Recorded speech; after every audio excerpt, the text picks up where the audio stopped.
Muy buenas noches, bienvenidos al Centro Cultural Inca Garcilaso, al Ministerio de Relaciones Exteriores. Esta es una noche muy especial, estamos muy contentos de tener este conversatorio sobre Dora Mayer, que es complementario de alguna manera a la muestra biobibliográfica que inauguramos el día de ayer y que invitamos, bueno, probablemente ya todos la hayan podido ver, pero si no pueden visitarla nuevamente, que es aquí en el segundo piso, en la sala de exposiciones bibliográficas, y que tiene que ver con la figura de una de las intelectuales más importantes de nuestro país, pero que probablemente su figura recién se está reconociendo y revalorando. Y de ahí creo que la importancia de esta noche. Estamos muy contentos por eso de tener a gente que sabe mucho de ella, de escritoras, del feminismo en el Perú, de la labor que hizo Dora Mayer, digamos, en la Asociación Proindígena. Así que tenemos a Sara Beatriz Guardia, a Margarita Segarra, a Joel Rojas, que la próxima semana además estará también presentando el libro que tiene sobre Dora Mayer. Agradecemos a ustedes por venir aquí a conversar y por ilustrarnos sobre la figura de Dora Mayer y un tipo tan importante para las mujeres en el Perú. Antonio Chan, que es colega e historiador, va a ser quien lleve adelante la moderación. Y estamos especialmente agradecidos porque tenemos aquí a don Andrés Paredes Luyo, discípulo de Dora Mayer, quien la conoció a ella, fue su profesora. Ayer nos ha ilustrado además nos ha contado todas las anécdotas que tiene sobre Dora Mayer, cómo la conoció siendo profesora de inglés. Y estoy seguro que su participación en esta noche tan especial va a hacer que todos nos interesemos también por la figura y de esta mujer de esta figura tan potente de esta mujer. Así que en primer lugar, don Andrés ha tenido la amabilidad de venir a compartir con nosotros este conversatorio y él va a dar unas palabras iniciales esta noche. Muchísimas gracias, don Andrés, por estar con nosotros.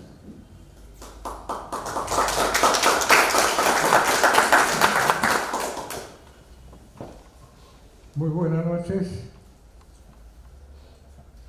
Debo empezar a los organizadores de estas actividades tan importantes en torno a Dora Mayer de Solem. Quiero expresarles mis profundos agradecimientos por la actividad en sí misma, que bien se lo merece Dora Mayer, y por el esfuerzo de comprometer a otros importantes intelectuales para que den sus opiniones en torno a nuestra figura.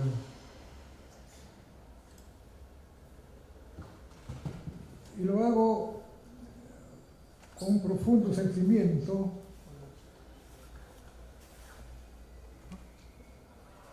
que ojalá no me traicione, pero sentimiento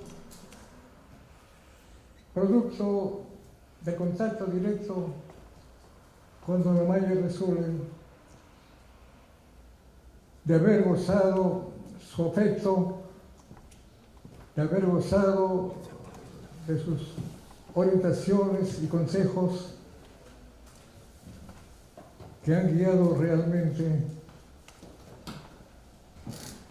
gran parte de mi vida. Yo estuve muy cerca de Dora Mayer 14 años. Se me pide que diga, como alumno que fui de Dora Mayer de Solem del curso de inglés, desde enero del 1945, yo he estado muy cerca de ella, ya no como estudiante de inglés, sino como colaborador, como una especie de secretario, a pesar de mi corta edad. Por eso digo, yo he gozado de su afecto y por eso, al recordarla, lo hago con mucho sentimiento,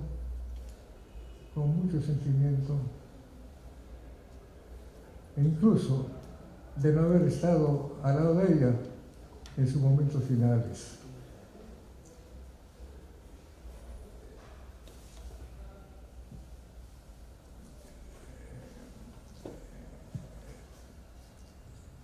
Es muy importante, para mí trascendental, las actividades que están realizando en estos momentos,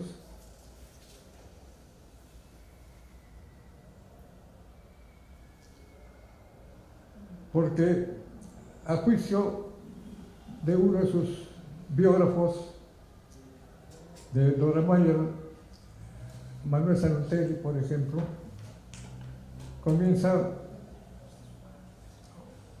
un apunte biográfico diciendo: es necesario revalorar la controversial figura de Dora Mayer con un acto de justicia por su señalada labor intelectual y por su lucha tenaz en bien de la masa campesina. Yo me permitiría agregar de la masa campesina, de la masa obrera y del pueblo peruano en general. Revalorar, creo que ese es un punto de partida que tiene que mantener continuidad, sobre todo en los momentos tan difíciles por que atraviesa nuestra patria.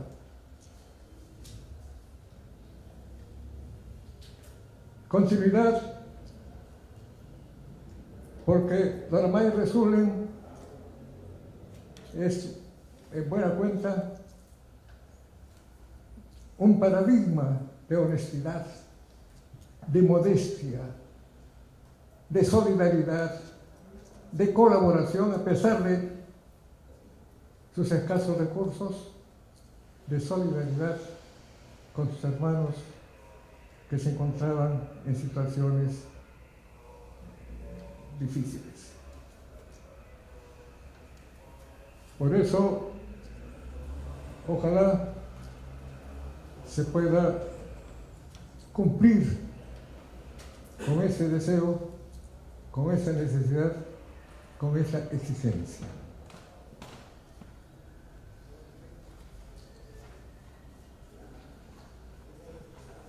Cumpliendo con los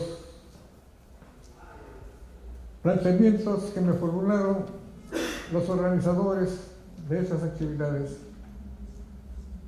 comienzo a decir algunas cosas sobre mi vinculación con Dora Mayer Resulen. Quien habla actualmente ya es profesor jubilado, de origen muy pobre. Mis estudios en escuela fiscal, en colegio nacional y en la Cantuta, donde tuve una beca. De modo que, de acuerdo, estudié felizmente con mucha suerte, e incluso antes de iniciar los estudios de primaria, tuve la suerte de tener muy cerca de mi casa un jardín de la infancia, porque en aquella época se pensaba hacer un balneario en La Perla y se estaba construyendo un palacio para el presidente de la República, Benavides, y la hija de Benavides era una señorita paquista que quería hacer algo por los pobres y formó un jardín de infancia, y ahí tuve la suerte de estudiar. Entonces he tenido la suerte de estudiar desde los 6 años de edad en el jardín de la infancia, en primaria del Estado, en secundaria del Estado y en la Cantuta del Estado. Y en la Cantuta, con una situación muy excepcional, la orientación, la presencia de un equipo de docentes dirigido por Walter Peñalosa. Ahí nos formamos un nuevo sistema de educación con valores. Pues bien, eso ha sido una suerte, un muchacho pobre. No todos los pobres como yo tuvieron esa posibilidad. Algunos se quedaron en primaria, algunos quedaron, bueno, trabajando en la pesca, que ya comenzaba a activarse mucho, pero es más, dentro de esta facilidad que digamos fue muy amablemente seguida por mi madre,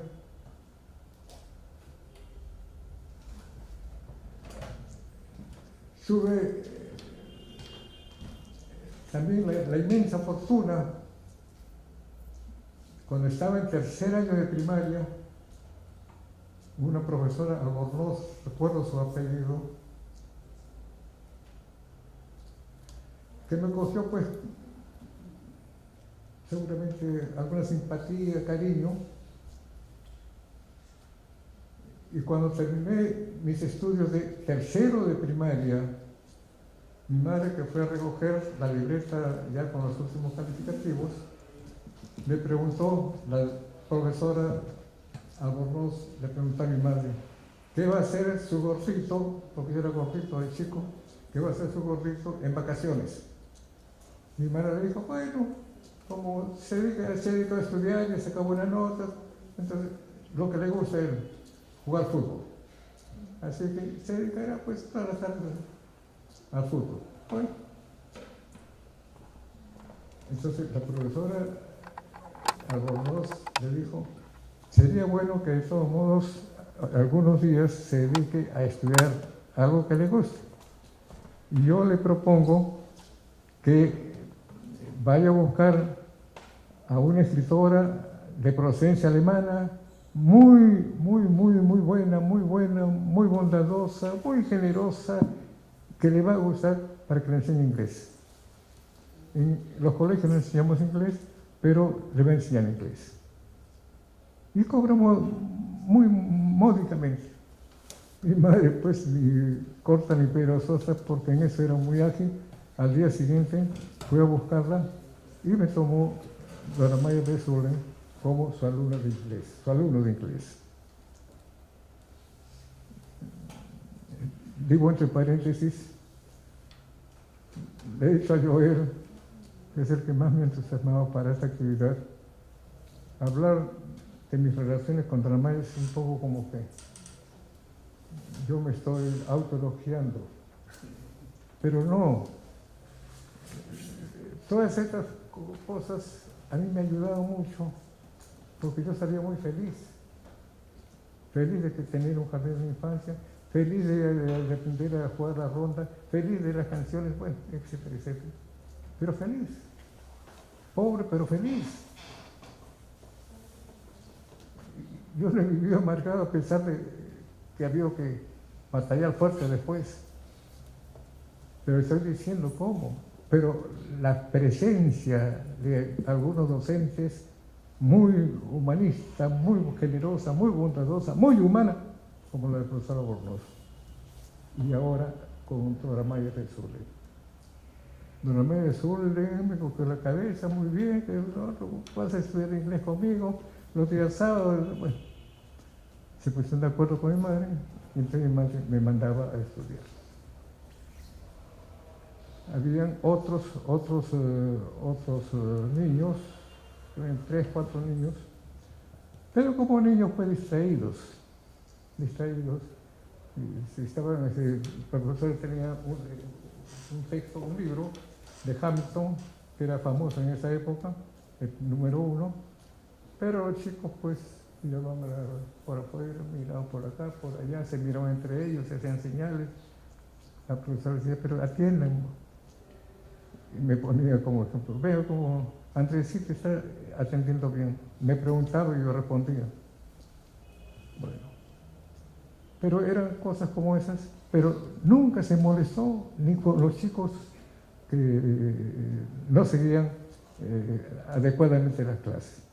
No se jamás.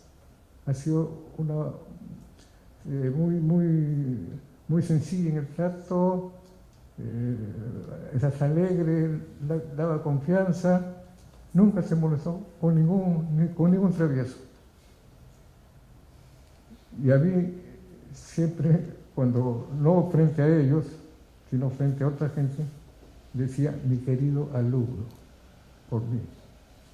Es decir, me llenaba de entusiasmo. Fíjense cómo en un niño eso lo fortalece, lo fortalece. Y gracias a ella, a ese fortalecimiento, donde contribuye naturalmente mi madre, o otros profesores, como la profesora que he mencionado, Albornoz, o otro profesor extraordinario para mí del último año de primaria, de sexto de primaria, el profesor Palacios, hombre genial. Ese reforzó mi sentido. Reforzó. Es decir, no eran psicólogos, eran profesores, dictadores de clase, muy buenos didactas, pero se ganaban la atención, se ganaban la confianza de los alumnos. Y ese profesor, voy a mencionar, todo está mezclándose, extraordinario, profesor Palacios, sexto primario. Ya en sexto primaria estaba terminando inglés con Doramayer, ya estaba en el cuarto libro, muy voluminoso. Y digo esto porque aquí marca, digamos, un punto, marca una partida, un punto de partida hacia el futuro, con Doramayer. Y también gracias a este profesor Palacios. Pues digo, he sido un sujeto de suerte, buen profesor. Claro, no era el único, éramos 40 alumnos en primaria, en sexta primaria, pero los 40 no recibían con entusiasmo todo lo que nuestro profesor decía. Bueno, pero naturalmente todos lo queríamos. Y ese profesor fue un profesor extraordinario, como digo, porque sin ser psicólogo ni psiquiatra, me curó. ¿Qué había pasado? En el jardín de la infancia estuve muy feliz porque aprendí muchas canciones y muchas poesías y las recitaba. Y mi madre feliz a donde me llevó me hacía recitar. Yo recitaba como mi madre feliz porque la felicitaban a ella y a mí. Bueno, eso fue. Cuando llegué a primero de primaria, mi madre le dice, para las actuaciones, póngalo a mi hijo porque sabe recitar. A la primera actuación que hubo en el colegio, como salía, me dieron una poesía para recitar. Y yo feliz, pues, porque ya estaba acostumbrado. Me pusieron mi silletita, porque yo era chiquito, mi silletita para levantarme un poco. Y a la hora que iba a comenzar, se me borró la memoria. Se me borró. La profesora que estaba al lado ni me alcanzó ninguna palabra, nada. Me barrió, yo bajé y llegué a mi casa. Mi madre dice, ¿qué te pasó? Me olvidé. Pero si vuelvo a repetir, me olvidé. Y nunca más quería regresar. Segundo, tercero, cuarto, quinto, sexto de primaria. El profesor era muy aficionado a los sketches, al teatro. Y entonces, para medio año, hizo una actuación en el cine de Bellavista. Y bueno, tienes que actuar. No, me olvido. Tienes que actuar. No, le conté pues por qué. Tenía todo bien sabido, solamente moví los brazos y nada más. Me dijo, bueno, eso ocurre a veces. Son vacíos, no ocurren. Pero con eso no, porque en el teatro, y me llevó al teatro, ahí hay un hueco, está levantado, eso se le pone una cubierta y yo estoy ahí con el texto. Si olvidan de algo, le doy el pie y pueden seguir. Me dio confianza, aprendí mi parte, intervine en 2 actos y quedé feliz porque quedé curado. Y de ahí en adelante pues seguía con mi memoria como iniciado. Bueno, vean ustedes el aspecto tan positivo, tan importante del profesor. Y a mí nunca se me ocurrió, incluso cuando estaba terminado secundaria, nunca se me ocurrió que debía ser profesor. Acá viene otra influencia de otro personaje muy importante. Yo creo en la gente, creo en lo que tienen poder para transmitir. Walter Peñalosa. Bueno, volviendo a Dora Mayer. Dora Mayer avancé, los estudiantes de niños como yo llegaban ahí, estaban 3 meses, 4 meses y se iban. 3, 4 meses se iban. Yo continuaba, como yo llegué hasta el 4º tomo. Y Dora Mayer me dio otra satisfacción enorme, de confianza. Es decir, ahora me parece una cosa increíble. ¿Cómo se le ocurre pues a Dora Mayer hacerme esa propuesta y llevarme, como ya traducía, no hablaba bien? Es decir, no, la enseñanza era un poco incompleta, era más el libro y la traducción. Y yo pronunciaba un poco, pero creo que ahí tenía su defecto. Pero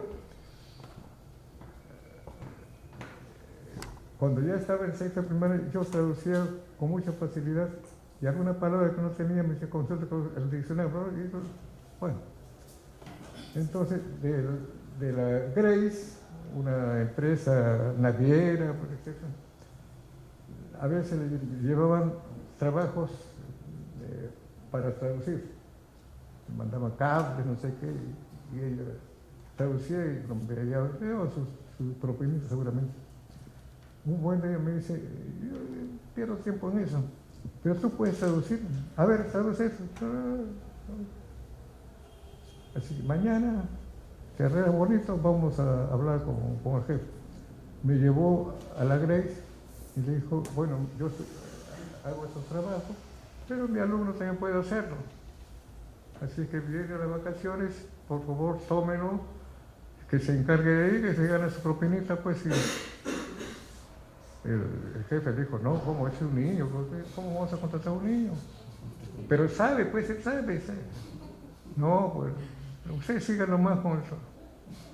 Entonces ella quedó un poco desconcertada. Me dijo que no se da cuenta que sí sabes traducir. ¿Por qué no se contrata? O que te dé su propina, pues. Bueno, ¿cómo se le ocurrió?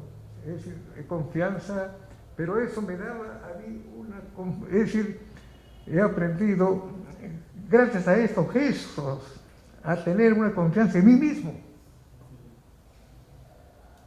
Bueno, pero repito, toda esa época. Y por último, como le decía, ya el 6ª primaria terminamos con el 4º tomo, y me dijo si yo sabía escribir a máquina. Dije no, me dio su máquina para aprender a escribir a máquina y me convertí en algo así como su secretario. Y de ahí en adelante, ya era el año 47, porque comencé con ella el 45, el año 47 ya era el secretario, tipeaba sus artículos. Y no solo eso, sino que a veces se los llevaba a donde quería, pues en el Callao, no a Lima, para que lo publicaran en el periódico del puerto. Entonces hemos estado en ese trabajo con una... Ella se notaba pues muchas necesidades.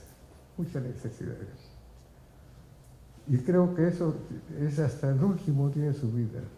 No tuvo intereses materiales que defender. Intereses materiales, claro, buscaba la forma de resolverlos, pero vivió muy pobremente. Y aquí, como para terminar lo que significó su modestia, su sentido positivo por la vida. Estaba, pues, digamos, con problemas muy serios económicos, pero estaba luchando por los trabajadores del frigorífico, por otro problema de barrio, por los problemas mayores como su lucha en favor de la raza indígena, que es, diríamos, un aporte personal mayúsculo que antecedió al gran trabajo de José Carlos Mariátegui. Y José Carlos Mariátegui lo reconoció, y José Carlos Mariátegui abrió las páginas de Amausa y Dora Mayo de Solén escribía artículos extensos en su revista.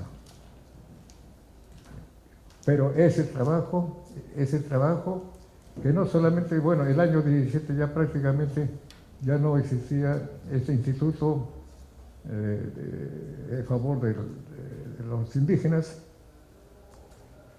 pero quedó la semilla y la continuaron, digamos, Mariátegui y sus seguidores.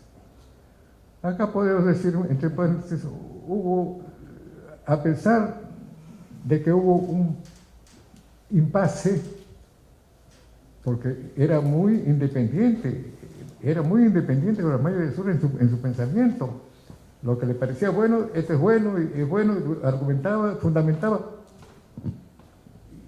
Podía discrepar con otra persona, discrepaba, pero no daba su brazo a torcer. Y entonces, a pesar de haber recibido el reconocimiento de Mariátegui, ella tenía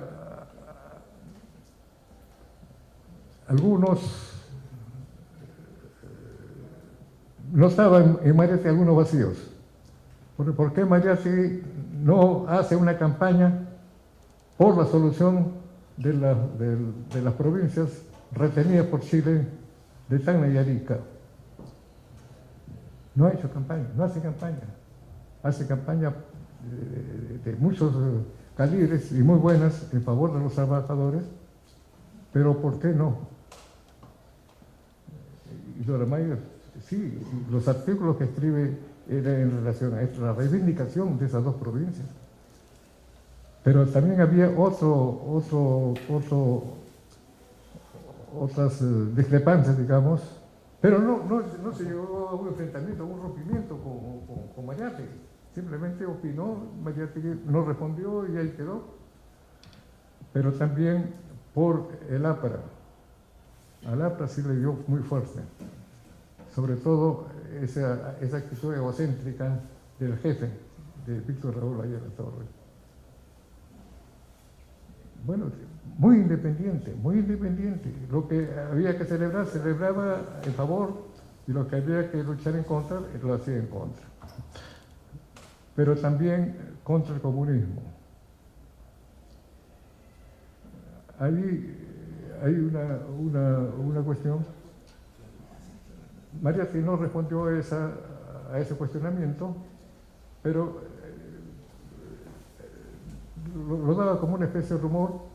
Me da la impresión que los comunistas hacen un trabajo por lo bajo, apoyados por el gobierno de Leguía. Absurdo. Pero así pensaba Dora Mayo. Pero ya públicamente parece como que discrepan. O sea, el comunismo hace un trabajo doble. Públicamente en contra del gobierno, por lo bajo a favor del gobierno, y el gobierno los apoyaba en ese sentido. Bueno, repito, eso está escrito, está también en la colección, pero eso no pasó de ese planteamiento como rumor. Muy bien. He traído algunos materiales acá para leer y comentar, pero ya me he excedido de la hora. Sin embargo, termino con lo siguiente. Tal vez, un poco por mi seriedad, el chiquito era un poco serio y responsable, entonces tuvo confianza conmigo y me confiaba algunas cosas directamente, y en algunos casos, ya en esta época,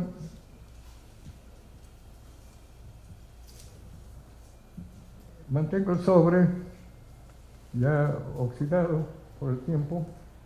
Está con Andrés Paredes Rollo presente en una cartita que me dejaba.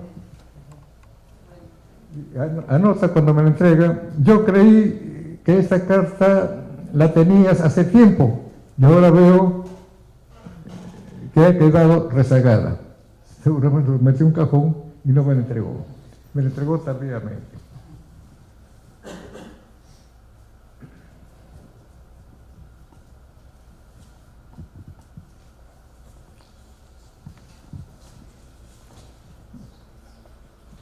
Entonces, estas cartas, que no fueron entregadas en su oportunidad, me las entregó, pues, de todos modos, porque ya estaban escritas y quería saber ella de lo que se trataba. Está el fecha de junio de 1953. ¿Qué pasaba en junio? En junio del año 53 fue mi ingreso a la Cantuta. La Cantuta debió comenzar su trabajo en abril, y el local no lo habían terminado, y entonces se inauguró en julio. El 6 de julio comenzaron las clases. Entonces ya el 23 de junio, cuando me escribe eso, seguramente yo estaba ya preocupado por el ingreso, por mi equipaje para ir a la Cantuta, y entonces dejé de ir algunos días, probablemente por eso, y no me la entregó. Pero ¿qué me dice la María? He visto que tomas interés en mi suerte. Por medio de mi autobiografía has visto que dispongo de escasos medios monetarios. Por ahora todo va bien, pero cuando tenga que salir de esta casa, viví en Bellavista en ese entonces, de esta casa en que he vivido más de 20 años, el problema será más difícil. A causa de la Primera Guerra Mundial, los precios de las subsistencias indispensables subieron un 100%, pero después de la Segunda Guerra Mundial, el aumento es continuo, de año en año, y dentro de años no se puede hacer ni cálculos después de lo que se necesitaría.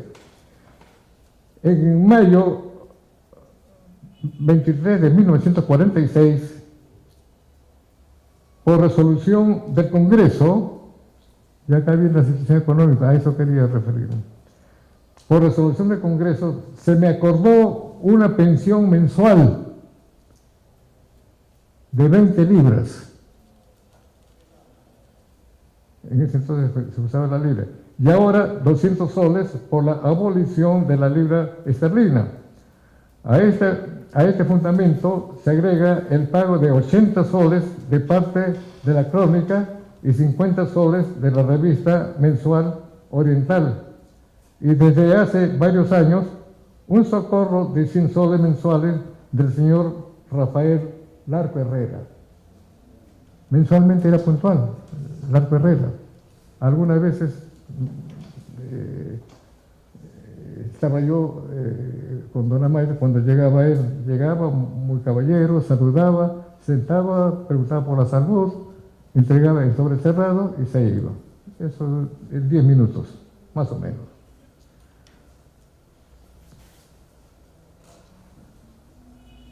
Pago ahora nada más que 80 soles mensuales de alquiler, digamos, con las gaveras 100 soles.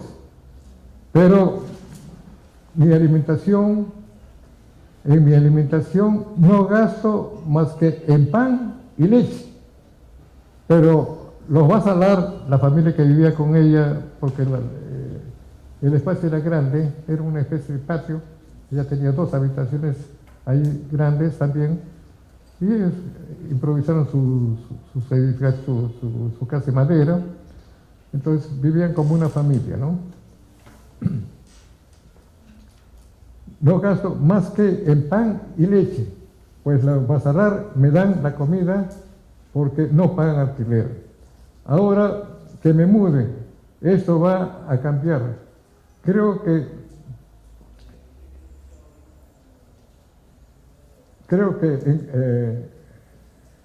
en correo se gastaría casi 5 soles diarios, luego que se me va mucho en estampillas, porque tengo correspondencia muy nutrida.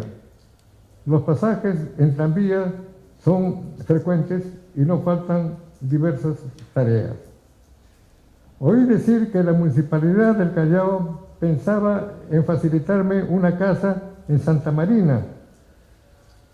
No sé si es gratis o barato, pero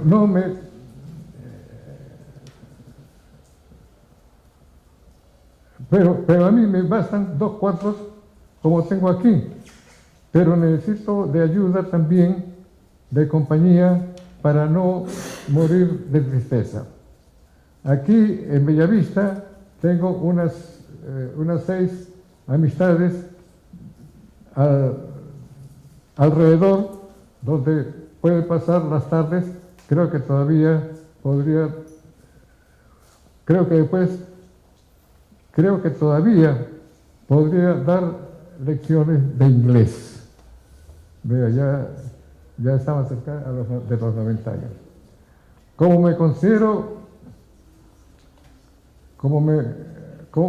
me consideras, medita sobre lo que te expongo. Yo debía meditar y aconsejarle algo, decirle, pero ¿qué podría decirle? Nada, absolutamente. Muy bueno para conmigo. Y perdona esta larga historia en momentos en que tú también arrastras nuevos problemas. Todos los nuevos problemas eran de ingreso a la cantuta. Bueno, cosas como esta, y vean ustedes la modestia y cómo vivía, con qué recursos vivía. Este es un tesoro para mí. Claro, hay otras cartas también, pero ya me han dicho que me he excedido en la hora. Luego puede luego intervenir. Sí, he traído aquí algunos folletos sobre los que quería opinar, pero ya no será posible porque otros son los que van a intervenir. Agradezco a ustedes su atención y nuevamente mis felicitaciones por esta participación y que continúen para revalorar el trabajo y el aporte de nuestra homenajeada de hoy.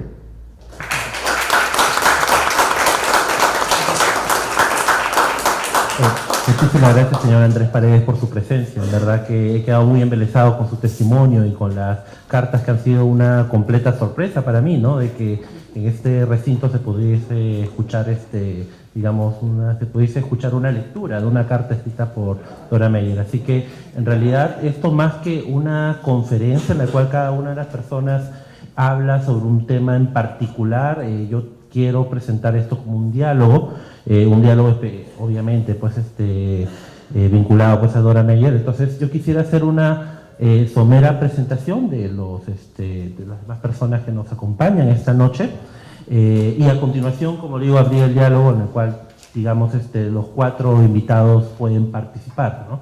Quisiera comenzar con Sara Beatriz Guardia, que es escritora, directora de la Cátedra UNESCO, Patrimonio Cultural y Turismo Sostenible en la Universidad San Martín de Porres, directora del Centro de Estudios de la Mujer en la Historia de América Latina, directora de la Comisión del Bicentenario Mujer e Independencia en América Latina, directora de Cátedra José Carlos Mariátegui.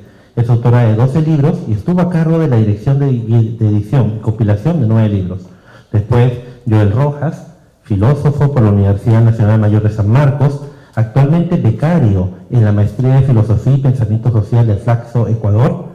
Forma parte del Grupo de Investigación Pedro Zulen, del Grupo de Estudios Ontología Política. ambos pertenecientes a la Universidad Nacional Mayor de San Marcos y del Comité Consultivo de la Cátedra José Carlos Mariátegui. También es director de Antagonismos, revistas de filosofía política. Es coautor y editor de En torno a Pedro Zulen, 2003, y Repensando a Augusto Salazar Bondy, 2015, así como compilador junto a Rubén Quirós y Pablo Quintanilla de Pedro Zulen, Escritos Reunidos, 2015. Y a Margarita Segarra, magíster en Historia por la Universidad Nacional Mayor de San Marcos y bachiller en la misma disciplina por la Universidad Católica. Es docente en la Universidad de San Marcos y en la Universidad de San Ignacio de Loyola. Asimismo, es miembro asociado del Instituto de Agüero. Ha publicado en diversos medios nacionales e internacionales en torno al relevante papel que cumplieron las escritoras, educadoras e indigenistas del siglo XIX y XX en la construcción del primer feminismo en el Perú. Entre ellos destaca el artículo Dora Meyer, los indios y la nación peruana a inicios del siglo XX. El Fondo Editorial del Congreso de la República, en el 2016, publicó María de Jesús Alvarado, la construcción de un intelectual feminista en Lima, 1879-1815. Quisiera ceder la palabra a Sara Beatriz para iniciar este diálogo entre los invitados. Muchísimas gracias. Estaba tan embelesada escuchando a Andrés Paredes que yo pensé que ya no íbamos a hablar. Y la carta me ha parecido impresionante, ese nivel de que ella como va explicando su vida, pero sobre todo esa parte tan triste, cuando ella dice no solamente el tema económico, sino cómo me gustaría que estuviera alguien para no sentirme sola, ¿no? Esa mujer sola, sin esposo, sin hijos, que los alumnos han debido ser parte fundamental de su vida. Entonces, muchas gracias por esa parte que yo no la pensé, no la había visto. Yo creo que es muy importante para iniciar, no sé si hay un tema que habíamos pensado sobre las escritoras inicialmente, tratar esto, si les parece. Yo creo que es bueno conocer algunos antecedentes de por qué se produce en la década del 20, de 1920, que es lo que a mí me llama la atención en el estudio que he hecho, es la presencia tan importante de las mujeres en la revista Mauta. ¿Cuándo empieza? ¿Cuál es el camino que se sigue? ¿Cuál es la trayectoria para esto? Es muy importante tener en cuenta que cuando se da la independencia, en ninguna constitución las mujeres son reconocidas como ciudadanos. Los ciudadanos de la naciente república son hombres letrados y profesionales. Por consiguiente, las escuelas dedicadas a las niñas y a la educación femenina era una parte anecdótica donde podían estudiar un poco de repostería, un poco de religión, un poco de educación, pero nada más. Y cuando en 1835 o 40 alguien sugiere que puede haber cursos de matemáticas, se crea tal controversia en la sociedad de que consideran que ¿para qué iba a estudiar matemáticas una mujer que simplemente se anula? Es con el gobierno de Castilla que se produce una reforma de la educación importante que incorpora para las mujeres cursos como geografía, como historia, como matemáticas. Y yo creo que el producto de este comienzo de la nación, de este comienzo de la educación en la nación, es que surgen en 1870 mujeres tan importantes como Mercedes Cabello, como Clorinda Mato de turno y como Teresa González de Fanning en educación, que pone un liceo donde las niñas empiezan a estudiar y empiezan a formarse. También la presencia de Manuel González Prada tuvo un papel definitivo en su trabajo Las mujeres y la iglesia, cómo él concibe la educación y cómo todo esto va a llegar al 1900, donde hay una importante figura que Margarita les va a hablar seguramente porque ella tiene un trabajo sobre ella, que es María Jesús Alvarado. y todo ese periodo hasta el 20, que las mujeres empiezan ya a estudiar, empiezan ya a tomar la palabra, empiezan ya a pelear por sus derechos, por su vida, por lo que ellos consideran ser ciudadanas, ser personas. Y es en este periodo, entre 1926 y 1930, que está la revista Mauta, que es central en lo que va a ser la primera expresión de Dora Mayer, porque si bien en 1909, a propósito de una reunión que hay en el centro universitario donde está Pedro Su Len, que era chino que pues se pone Su Len, es que ella crea esta amistad, este amor, esta historia, y fundan en 1909 la Asociación Pro Indígena, que va a jugar un papel muy importante en torno a lo que es el apoyo a la cantidad de juicios que había en ese momento, de reclamos y de una serie de circunstancias de los indígenas. Y será el primer artículo de Dora Mayer de Zulen, que ella se ponía de Zulen, de Dora Mayer, en el primer número, septiembre de 1926, la Asociación Pro Indígena. Es el primer artículo de ella. Y en ese primer artículo de ella dice: dormida estaba la nación, efectivamente, dormida frente a los indios, a los desposeídos, a los que no tenían nada, a los despreciados. Y esta asociación va a cumplir, como lo reconoce Mariátegui, 2 o 3 hechos fundamentales. Va a despertar y va a señalar lo que está sucediendo en la sierra, en Lima. Va a crear en Lima un sentimiento proindígena, va a abrir las puertas a otros debates, a otras formas. Y como él lo mismo lo dice, por supuesto, con la Asociación Proindígena, con ninguna asociación filantrópica va a solucionarse el problema del indio, con ninguna. Pero ese es el comienzo y ese es el valor.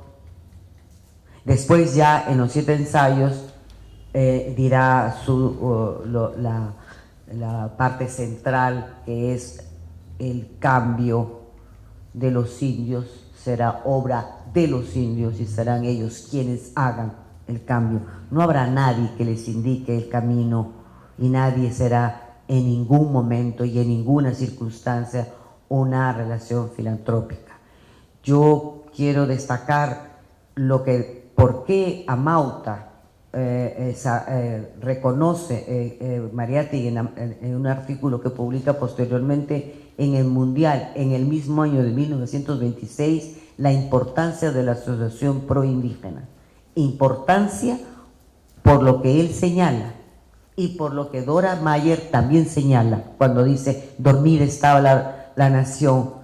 O sea, en todos los 100 años de república nadie había mirado a los indios, nadie se había preguntado sobre su situación y ya termine. Sigo, sobre su vida. Eso es la Asociación Proindígena y eso es, me parece, fundamental. Por supuesto, con la Asociación Proindígena no iba a haber un cambio total de los indígenas, pero fue un inicio. Fue la puerta para saber los juicios, los reclamos. Ellos tenían, cuando venían a Lima, dónde ir, dónde reclamar. Y además tenían un folleto y comunicaban, iban a la justicia y reclamaban. Fue un trabajo extraordinario. 1909, la primera asociación proindígena. O sea, ¿se imagina la independencia en 1821 y recién 1909? O sea, ¿cuánto demora para mirar a esa parte de la población cuando dice en 1800 en el Teatro Politeama, el 28 de julio, González Prada: no conforman el Perú los habitantes de Lima ni de la costa, son también fundamentalmente los habitantes desposeídos, olvidados de los Andes. recién, es en el Politeama el 28 de julio, hay la primera voz. Imagínense qué retraso para mirarnos como nación, como una sola nación, donde no se privilegie el pensamiento, el sentimiento y la ideología de los españoles eurocéntrica. El mundo es patriarcal y el mundo es eurocéntrico. Lo demás no existe. Tendrán que pasar muchos años y ahí para mí es el punto definitivo de Dora Mayer. Para mí es lo más importante.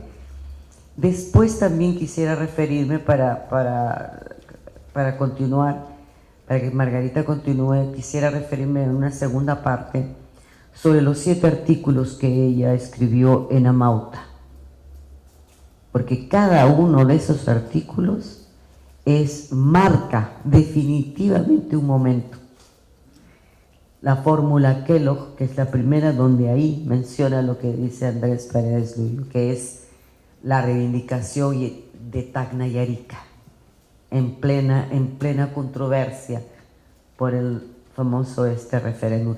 Ella toca los temas centrales en los 7 artículos de Amauta, que van del 1926 al 28, el 29 no escribe más que el comienzo. Mariátegui llega solamente a dirigir hasta el número 29, muere Mariátegui en 1931 y los 3 últimos números ya los dirige Ricardo Martínez de la Torre. Ya no figura ningún artículo, no solamente de Dora Mayer, de ninguna mujer. O sea, la participación de las mujeres en la revista Amauta termina con la muerte de José Carlos Mariátegui. Entonces mejor cedo para no seguir.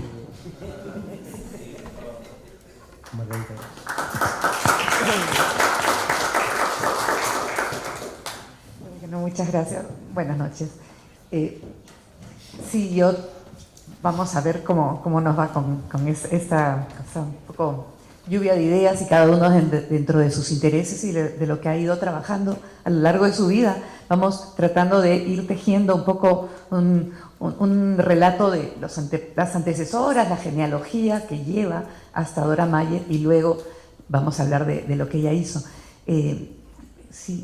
Siguiendo lo que ha presentado Sara Beatriz, es un momento importante vinculado a estas nuevas libertades, estos planteamientos republicanos que en algún momento poco antes de la guerra con Chile aparece la primera generación de escritoras, y es como ha trabajado Marisa Villavicencio, Francesca de Negri, es un espacio doméstico, la casa de Juana Manuela Gorriti, una argentina, en donde se hace posible este encuentro poco usual entre escritores muy afamados como Ricardo Palma, Numa Pompilio Yona, etcétera, Arnaldo Márquez, con noveles escritoras que empezaban a tentar suerte, unas con mayor arte quizá, no, posiblemente muchas de ellas tenían mucho arte, pero unas con mayor inocencia y otras más cuestionadoras. Quiero recordar acá lo poco natural que era este encuentro de escritores, hombres y mujeres, cuando se suponía que las mujeres estaban fuera del ámbito de la razón. Y recordar cómo algunas de estas escritoras decían: yo escribo luego de que acosté a mis hijos, ya terminé con todo, por eso escribo. La misma Teresa González de Fanning decía: y no escribo desde la razón, sino desde la experiencia. La experiencia es lo subjetivo, eso sí le iba a la mujer, la razón no le iba. Ellas tenían todo el tiempo que negociar, dialogar, para no ser descalificadas, y es en este ambiente doméstico donde se va a dar estas primeras experiencias de intercambio literario. Y entonces es muy, muy interesante cómo mientras algunas escriben sobre los colores, las flores, que uno diría una literatura femenina, ¿no? Aparece de repente comentarios como Mercedes Cabello, esta moquehuana: qué importante es que la mujer estudie para trabajar, una industria para la mujer, en el año 76 por ahí. Porque ¿qué pasa cuando una mujer es soltera, se queda soltera? ¿Qué pasa? Porque era la época de los matrimonios arreglados. ¿Qué pasa cuando una mujer no se quiere casar o no hay alguien que se quiera casar con ella? ¿O qué pasa cuando una mujer enviuda? ¿Qué pasa cuando una mujer no tiene recursos? Hay que enseñarle a que pueda ganarse la vida. Y luego sigue Mercedes Cabello, lo importante que es la libertad de pensamiento. Por eso es que ella tiene esta postura crítica de la educación de las monjas, de la presencia, como decía González Vigil, del confesor en la casa. Tiene que estar lejos la iglesia con sus dogmas, su pensamiento dogmático, piensa Mercedes Cabello, lejos de estas mujeres que están intentando pensar por sí mismas, conseguir libertad. Y Juana Manuela Gorriti es una gran inspiradora de la novelística, porque la novela, todos sabemos que es un ámbito de ficción donde nadie te puede cuestionar, porque es tu libertad de imaginar. Son como viajes, como vuelos, ¿no? Entonces, dentro de esas veladas y los semanarios que van a salir después, van a empezar a haber ficciones femeninas. Más adelante, estas mujeres, Mercedes, Teresa, González de Fanning, después de la guerra con Chile, van a ser premiadas en el Ateneo, en una competencia internacional de literatura.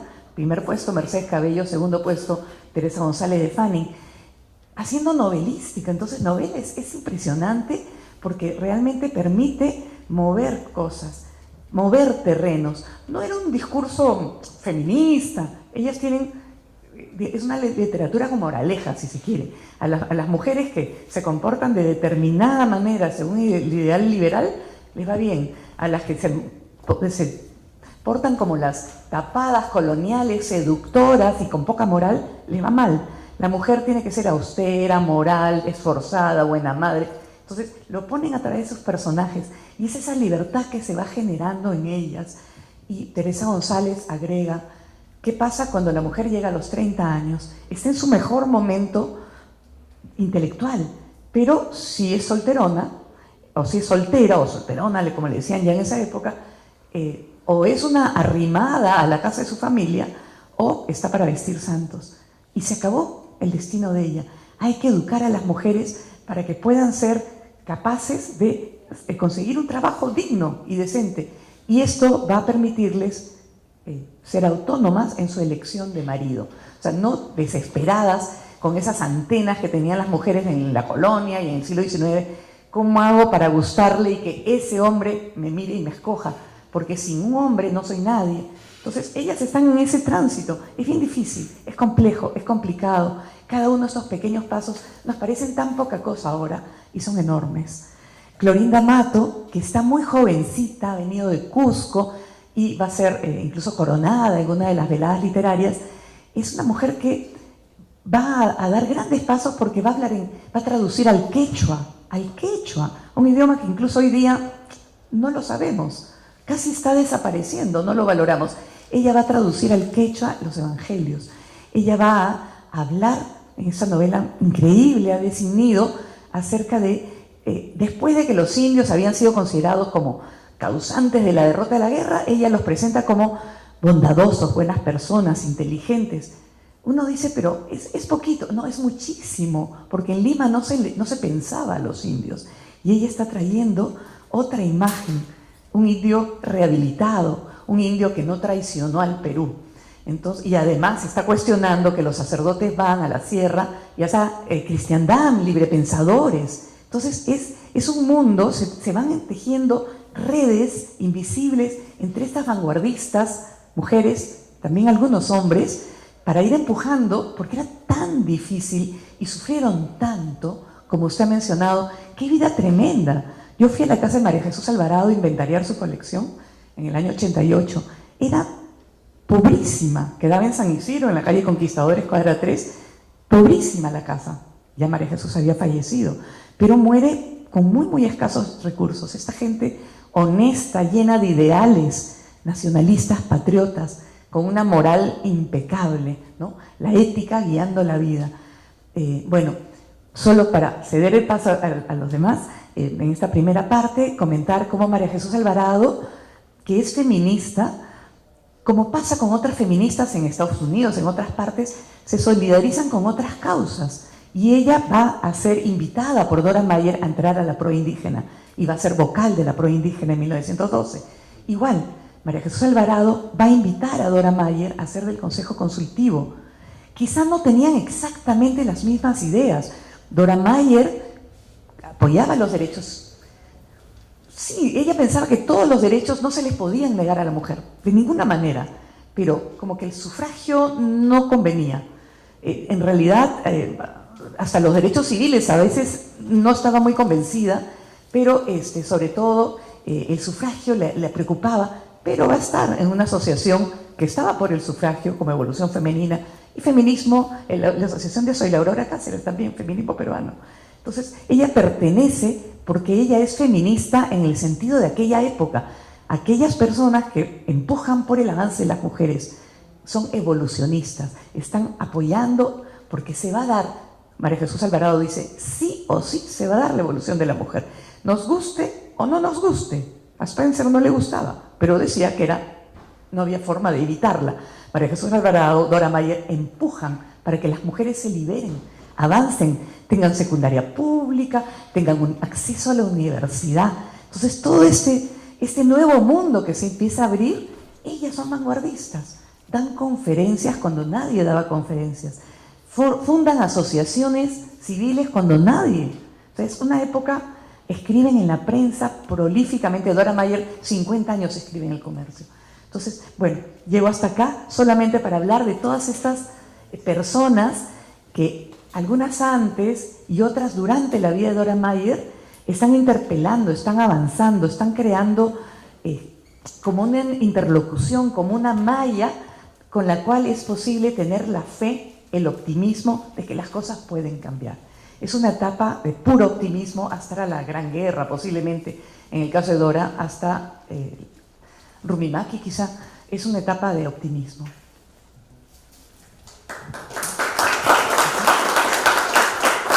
Bueno, ahora con Joel Rojas. Gracias. Bueno, yo lo que quiero comentar en primer lugar es cómo llegué a Dora Mayer. Y quizás pues ya seré considerado el culpable de juntar a Pedro Zulen y Dora Mayer, ¿no? Por las publicaciones que ahora está saliendo por el Fondo Editorial del Congreso. Bueno, yo vengo de la filosofía. En primer lugar, mi interés estaba centrado en Pedro Zulen. Creíamos con mis compañeros en una época cuando estudiábamos en la universidad que era muy importante estudiar la filosofía peruana para ver todo ese proyecto que estaba en manos en estos pensadores, ¿no? Porque había todo un cierto prejuicio en la universidad donde la filosofía peruana no se comparaba a lo que era la filosofía europea, ¿no? Había un egocentrismo radical, total, y sigue habiendo, sobre todo en las universidades, sobre este tema, ¿no? De la filosofía. Entonces, un primer momento era, como objetivo teníamos rescatar a estos filósofos, pensadores peruanos, y ahí estuvo Pedro Zulen, ¿no? Un personaje que hizo una excelente tesis criticando a uno de los filósofos de moda, Henri Bergson, y que también tenía una posición política marcada, también crítica, ¿no? A lo que era la oligarquía en aquella época. Y ya acá Sara explicó bastante sobre el tema de la Asociación Proindígena, que en 1909 se constituye, y es ahí donde Dora Mayer es invitada a participar de un debate sobre la educación, y que estos debates fueron organizados por Pedro Zulen. Ahí conocen también a Joaquín Capello, que era senador en aquella época, y los tres encabezan, ¿no? La dirección de la Asociación Proindígena. Y bueno, entonces, haciendo esa exploración, esa investigación del archivo de Pedro Zulen, siempre aparecía la figura de Dora Mayer, ¿no? Como una sombra que le perseguía y no le dejaba descansar, incluso hasta la muerte, ¿no? De Pedro Zulen.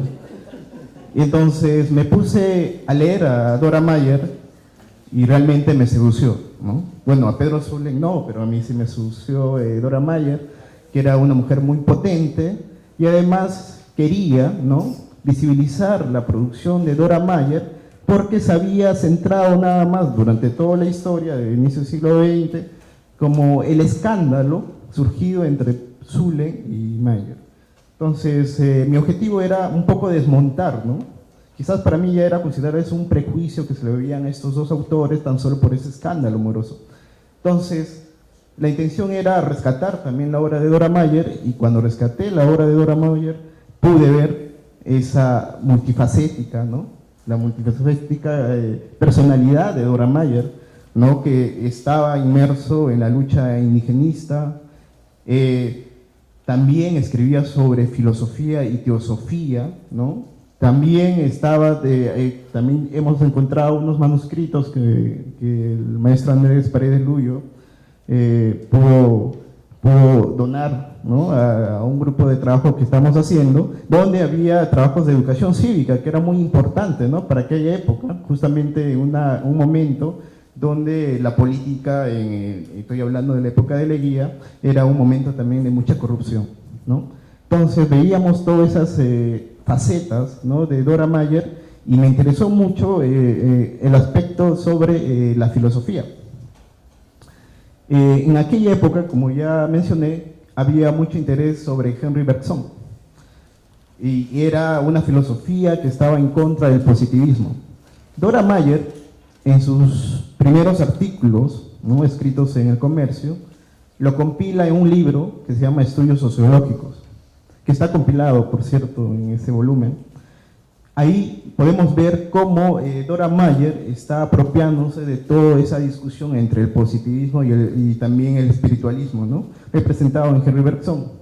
En primer lugar, va a aceptar y va a dar concesiones al concepto de evolución de Charles Darwin, y por eso va a pensar también que va a haber un proceso de evolución en las personas para poder criticar justamente toda esa corrupción política que hay, porque ella pensaba, y eso ya estoy entrando un poco a su reflexión metafísica, porque creía que había conciencias superiores a otras, en la cual, ¿no?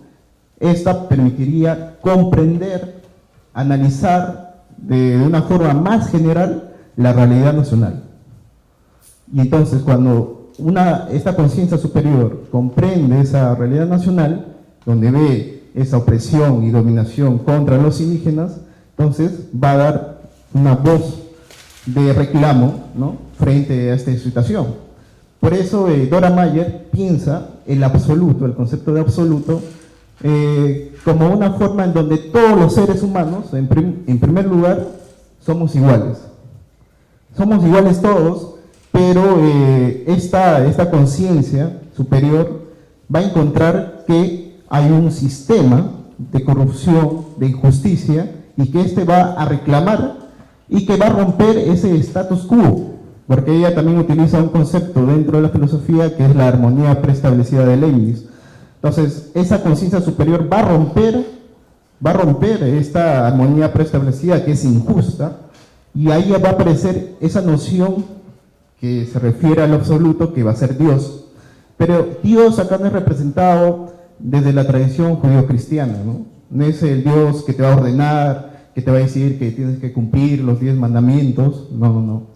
Ese Dios no aceptaba Dora Mayer, sino ella pensaba que ese Dios, dentro de su perspectiva metafísica, era el Dios que agrupaba, cohesionaba todos los elementos, ¿no? de la totalidad del mundo. Por eso en sus dos artículos, de manera de ensayo, que también están compilados ahí en ese libro, va a hablar acerca del cómo entendemos nosotros el mundo, y también nosotros cómo captamos la realidad, ¿no? Está planteando en cierta manera una forma, ¿no? de comprensión de la realidad a partir de 3 etapas, ¿no? Yo creo que ahí en esa preocupación de Dora Mayer de explicar justamente su activismo indigenista, su activismo político, le va a permitir entonces tener una crítica en aquella época a Leguía, ¿no? ¿Por qué Leguía? ¿Y por qué quiero entrar a Leguía? Porque Dora Mayer sacó 2 folletos sobre el oncenio de Leguía. Ella va a criticar que durante todo ese periodo, ¿no? El Perú se endeudó, ¿no? Era una corrupción, y luego ella va a tener un apoyo a la revolución de Arequipa, realizado por Sánchez Cerro. Y ahí quiero entrar a un tema un poco delicado, porque se ha dicho que Dora Mayer es una fascista, ¿no? Lo dijo Tirso Molinari, el historiador, y que por cierto, sí, ella participó en una revista, ¿no?, de la Unión Revolucionaria, comentando sobre la figura de Sánchez Cerro. Pero por eso yo quiero ir ahí un poco a delimitar por qué el apoyo de Dora Mayer a Sánchez Cerro. Ella compartía, ¿no?, con Sánchez Cerro el tema del nacionalismo, ¿no? Habíamos visto que para ella el tema de la nacionalidad peruana, la vértebra de la nacionalidad peruana era el indígena, ¿no? Entonces creía ella, ya posterior, ¿no?, cuando ya después de haber contribuido en Amauta, pensaba que todo el proyecto que había iniciado Mariátegui era tan solo una mera copia del comunismo, ¿no? Por eso lo criticaba y decía que era, digamos, una propuesta extranjera y que no estaba realizado, digamos, por ciertas premisas culturales incaicas, ¿no?, del indígena. Por eso ella se opone, ¿no? Y yo creo que ahí también no comparto mucho eso con Dora Mayer, porque Mariátegui tenía un proyecto, ¿no?, de síntesis de toda la influencia europea y también pensando, ¿no?, en esa tradición de lo que es la cultura incaica. Entonces, en ese momento entonces se va a acercar a Sánchez Cerro, porque Sánchez Cerro va a ser como el caudillo después de toda esa crisis que hubo con Leguía, y va a creer, y luego también ella no va a tener la misma apreciación más adelante sobre Sánchez Cerro, porque va a decir que fue una falsa ilusión haber pensado que Sánchez Cerro, ¿no?, iba a ser el que iba a promover una democracia popular. Esa democracia popular estaba centrado porque ella pensaba que el pueblo eran los indígenas y que Sánchez Cerro iba a permitir justamente la participación de los indígenas. Pero eso no se realizó, como sabemos, y ella se desilusionó de haber pensado eso en un primer momento, ¿no?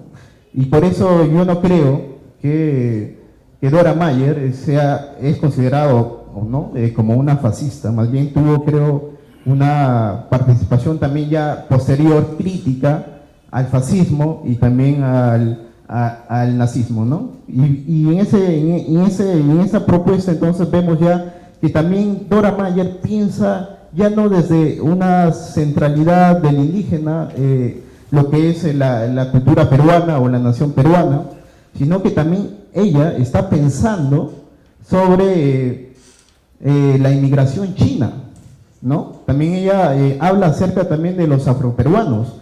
Entonces ella lo que está pensando ya es que la variedad cultural del Perú, ¿no?, tiene que ampliarse, ¿no? Y después, casi ya a finales de sus escritos sobre la política, la identidad peruana, entonces ella lo que va a decir es que debemos pensar ya no desde esas formas culturales, sino desde una visión más plural, universal, que es el ser humano. Yo creo que ahí es justamente el gran aporte que tiene Dora Mayer a plantearnos ya en esa propuesta que podremos considerarlo humanista. Por ahora yo cierro ahí y vemos si hay algunas preguntas.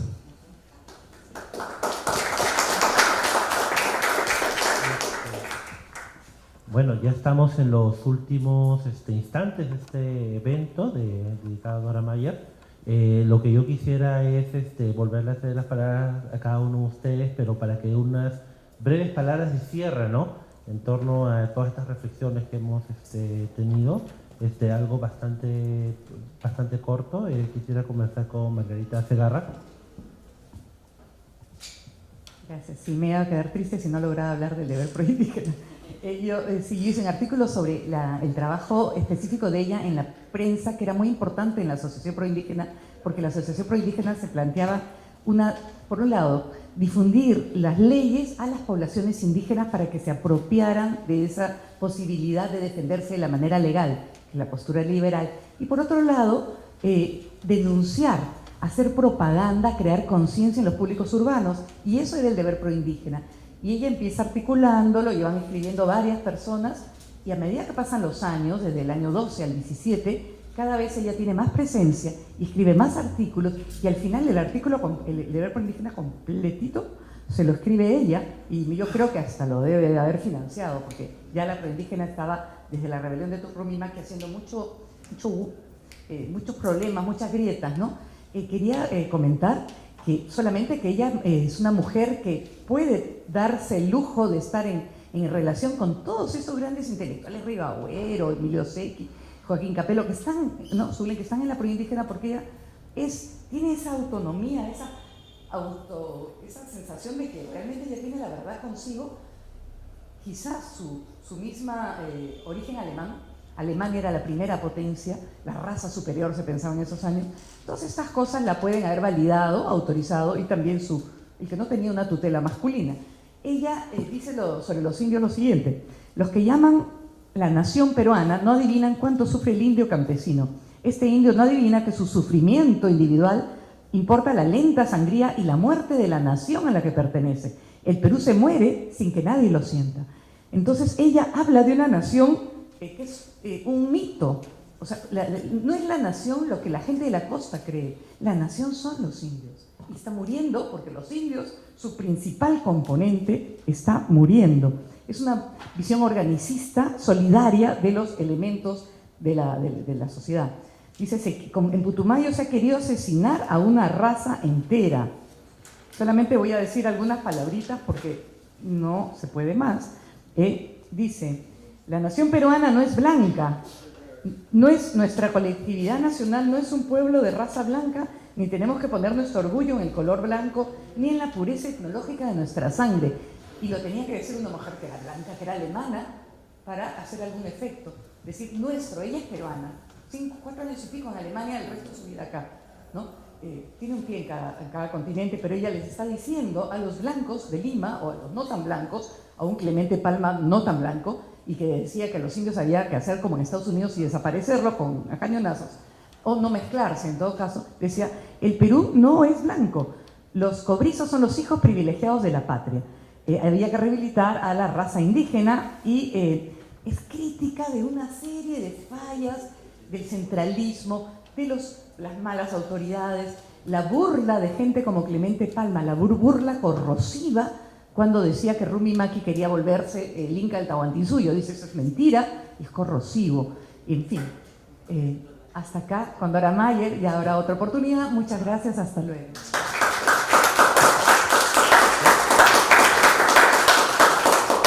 Bueno, yo no sé qué voy a decir en 4 minutos, pero... no, 2 me has dicho, ¿no? 3, digamos, 3. Yo quiero solamente hacer referencia en 2 líneas, por eso es que he sacado mis apuntes para no demorarme, que escribió Dora Mayer en Amauta, las partes fundamentales. Les dije que había 7 artículos de ella. El primero era la Asociación Proindígena, donde ella explica por qué ha hecho esa asociación. Y luego viene la fórmula Kellogg, que es el momento que se está confrontando el tema de la pérdida por la guerra de Tacna y Arica. Entonces miren lo que ella dice: pero si la nación quiere hacerlo, o sea, pelear por Tacna y Arica, exijo y quiero que la nación se pare firmemente y altivamente y que declare de su íntimo y profundo sentimiento. O sea, quería un país que en ese momento reivindicara lo que era de él de una manera muy fuerte, aun cuando sabía ella que lo que ella llama el imperialismo del sur, que era Chile y Bolivia, no le iba a permitir esto, lo cual fue así. En el tratado de 1929, Chile quedó con Arica y Perú recuperó Tacna, pero no Arica. En América para la Humanidad, que es el otro artículo, señala que para los norteamericanos, los únicos americanos son ellos. Aunque este pensamiento, por supuesto, dice ella, no se le puede decir a nadie de los mismos norteamericanos. Y además, los norteamericanos, americanos, tienen que ser blancos, no hay de otro color. Y entonces ella dice, ¿Qué hacer frente a eso? Simular cortésmente que podemos cambiar de color, que podemos volvernos blancos para poder ser admitidos en el festín de banqueros de Wall Street. O sea, es bien fuerte lo que ella plantea. Después habla del problema religioso en Hispanoamérica. Es cuando se hace la guerra, hay una confrontación entre la iglesia y el Estado en México. Entonces ella dice una cosa muy interesante. Dice que si el Estado, o sea, si los mexicanos quieren que haya colegios laicos, ¿por qué no respetan a los que quieren estudiar en colegios religiosos? Porque ella es una mujer que adscribía muchísimo al catolicismo. Sin embargo, ella lo que dice es, lo que más destaca en este libro es la enardecida actitud de las mujeres cuando no solamente salieron a las calles, sino que durante una movilización que tuvo lugar en Guadalajara atacaron los soldados a cuchillos. Y miren lo que dice, que eso que el socialista reclama como liberación es lo que la mujer tiene: la iniquidad de las leyes, la servidumbre personal, el desprecio sufrido como categoría o como clase, la explotación desvergonzada por el más fuerte. Todo eso lo ha impuesto y lo impone todavía los hombres a las mujeres. Y para terminar, porque me parece muy importante, ¿tengo un minutito? Un minutito. Es las diferencias ideológicas de José Carlos Mariátegui y de Dora Mayer, que no se manifiestan cuando Mariátegui está vivo, es cuando Mariátegui ha muerto. Por eso es que no le contesta. Mariátegui lo único que se refiere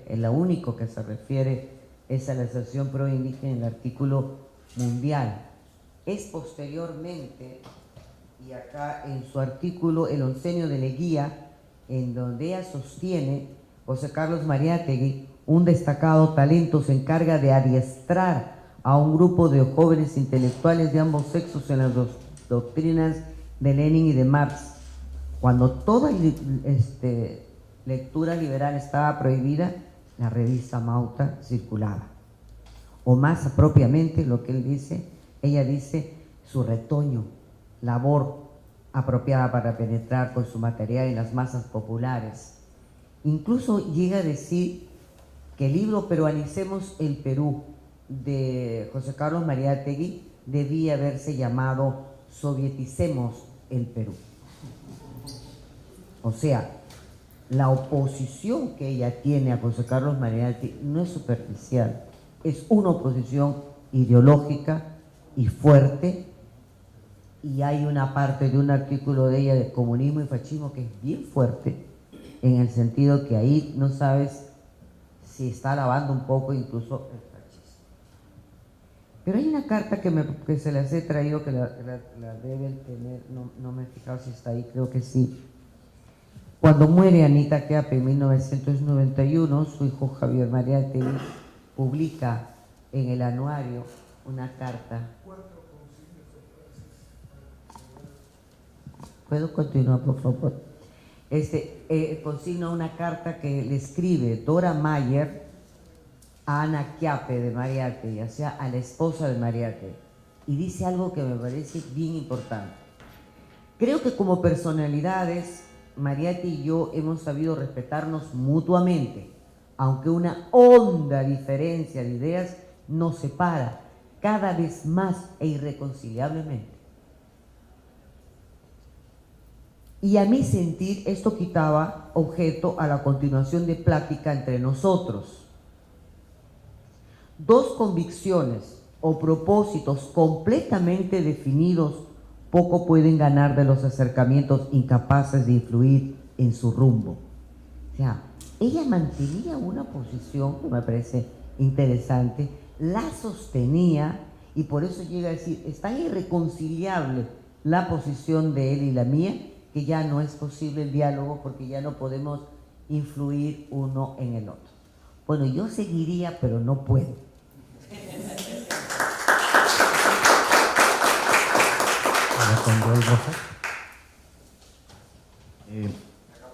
Retomando un poco lo de Sara, sí, yo creo que todavía es un tema Sara Beatriz, es un tema medio picante, ¿no? La relación de Mariate y Dora Mayer, yo creo que todavía hay que ahondar bastante y ver ahí los matices y además ver en qué están de acuerdo, ¿no? Porque sí hay puntos, yo creo, de concordación entre ellos dos.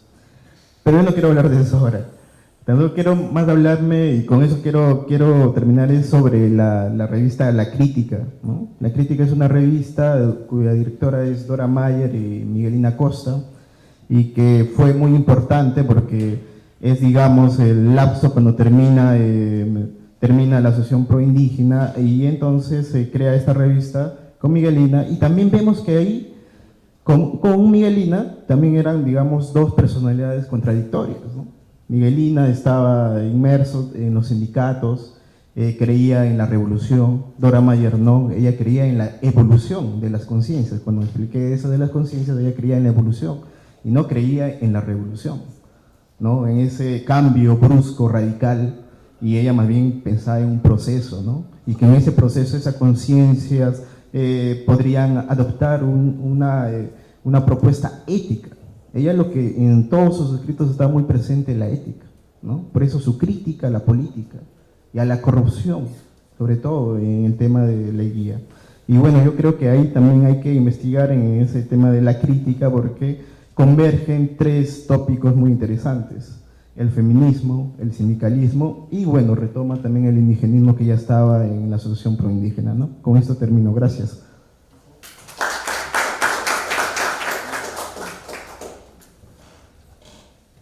Bueno, ya para finalizar el evento quisiera que el señor Andrés nos dé algunas reflexiones finales. Agradecemos mucho a cada uno por su asistencia, pero creo que el testimonio que nos brindó al inicio de este evento, de dar no solamente testimonio personal, sino leer cartas que son de la propia Dora Mayer, ha sido muy simbólico, ¿no? Así que quisiera cerrar esta mesa con unas reflexiones. Permítame brevemente, muy brevemente, señalar algunas propuestas que brotan de este importante encuentro y que deben ser impulsadas y realizadas en el futuro, siguiendo la línea del pensamiento y lo escrito por Dora Mayer de Zule. Son propuestas. Una,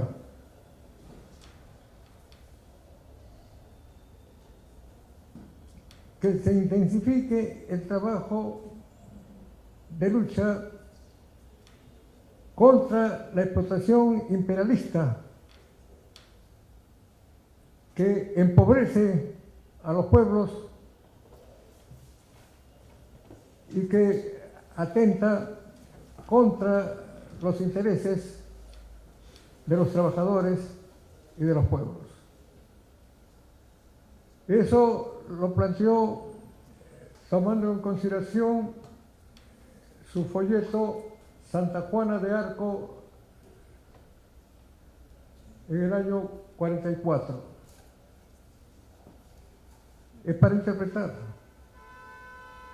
Segunda cuestión, lo que está de moda, pero hay resistencia para su aplicación, la igualdad de género. Igualdad de género, y de derechos y oportunidades. Igualdad, hombre, mujer. Y de una vez, para reforzar el trabajo de la violencia que se ha desencadenado contra la mujer y que lleva a feminicidio.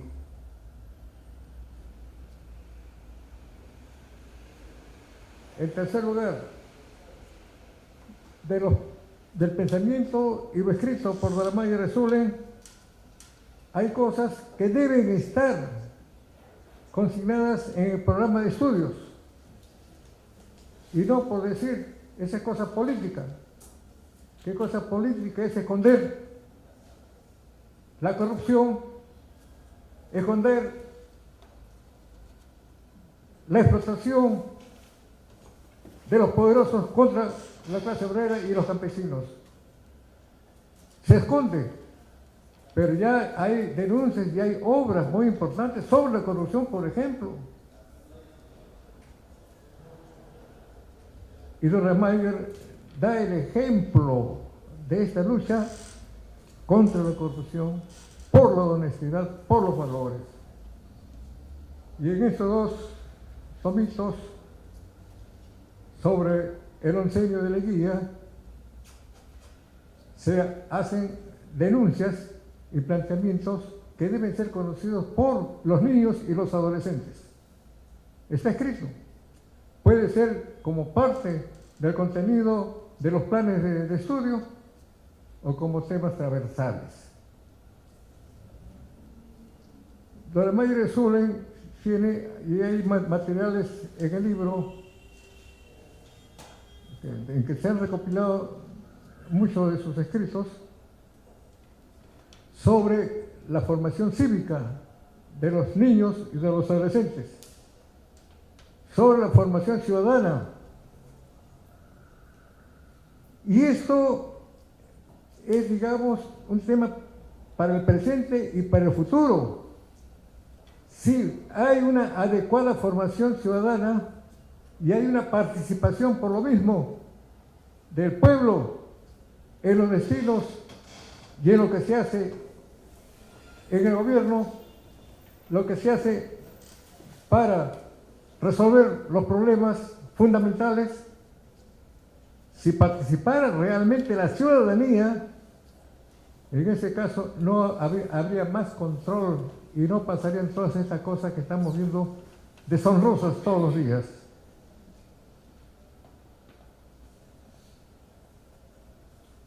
Tenemos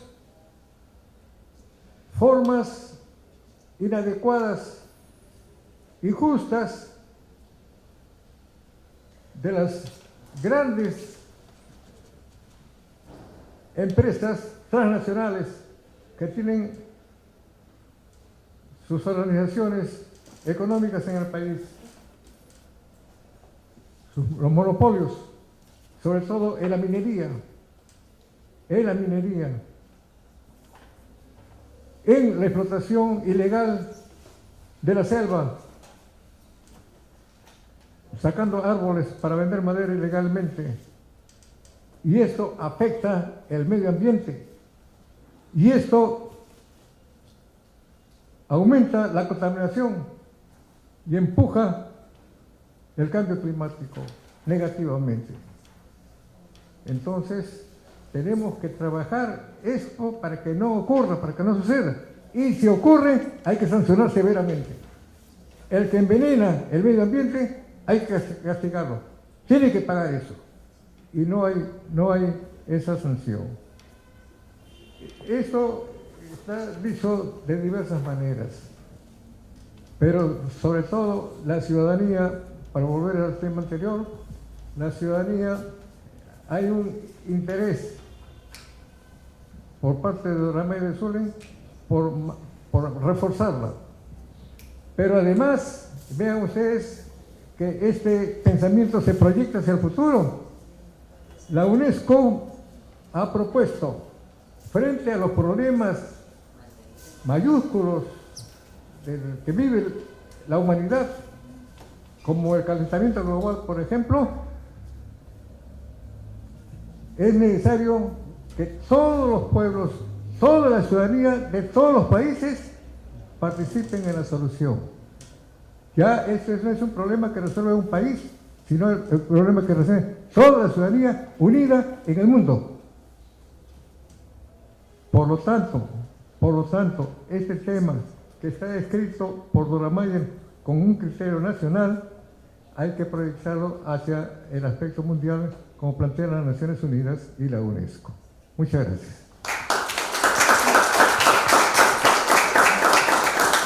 Agradecemos mucho la presencia de los invitados que contamos esta noche acá en el Centro Cultural Inca Garcilaso y a ustedes por haber venido a ser oyentes de este conversatorio. Muchísimas gracias.